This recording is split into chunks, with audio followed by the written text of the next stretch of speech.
أحلى زملكاوية في الدنيا. مرتضى منصور يشن هجوما حادا على برزنتيشن.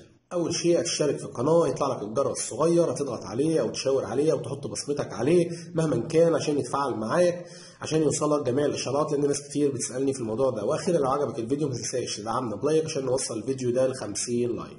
شن مرتضى منصور رئيس نادي الزمالك عن هجوما حادا على محمد كامل رئيس شركة برزنتيشن الراعي الرسمي للدوري المصري، وأكد عدم بث لقاء الزمالك والأهلي المقرر لها يوم 30 مارس الجاري ضمن منافسات بطولة الدوري العام.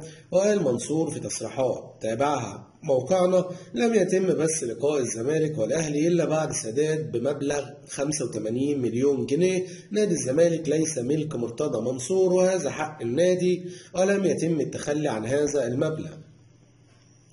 كمان أضاف أن يوجد نادي حصل على مليار جنيه والزمالك لم يأخذ مليم، ومن حق فسخ التعاقد بسبب تأخير سداد المبلغ وإذاعة اللقاء في أي قناة أخرى. والكلام ده حصل يا جماعة في مداخلة مرتضى منصور في برنامج الزمالك اليوم مع خالد الغندور مساء أمس.